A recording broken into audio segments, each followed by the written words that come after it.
Abbiamo poco personale e quindi invece di lavorare in sicurezza molte volte si lavora con poca sicurezza. Siamo gente che a 25 passa anni di servizio, siamo passati dai terroristi alla mafia e questi non è che ci spaventano. 6 ore al giorno, faccia a faccia con i terroristi islamici più pericolosi del mondo, turni interminabili passati a guardare a vista lo spietato pugile dell'ISIS o il famoso Ahmadi Ben Abdul, uno degli jihadisti inseriti nella blacklist di Obama.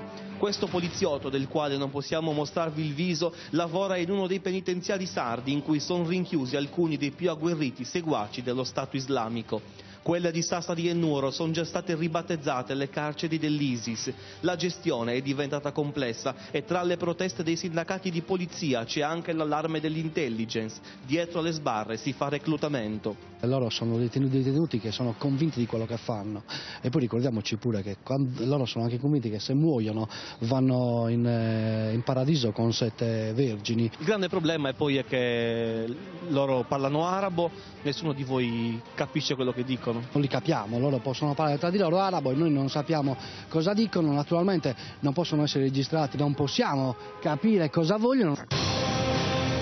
I più pericolosi terroristi islamici arrestati in Italia sono quasi tutti qui. Per chi predica la jihad sono stati destinati bracci appositi, ma all'interno, secondo i sindacati, la situazione si è fatta esplosiva. Gli agenti sono pochissimi, mancano gli interpreti, alle telefonate nessuno può ascoltarle e comunque nessuno sarebbe in grado di decifrarne il contenuto.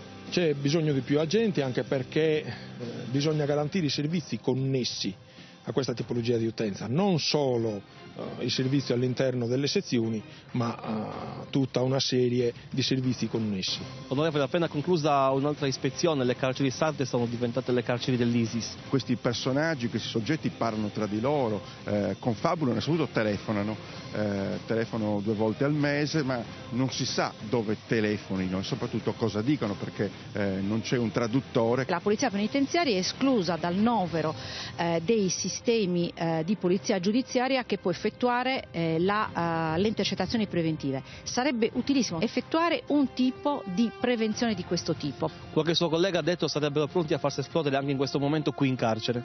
Penso proprio di sì, anche per farsi vedere dai loro connazionali e dai loro capi. Come dicono loro, il martirio li porta al paradiso.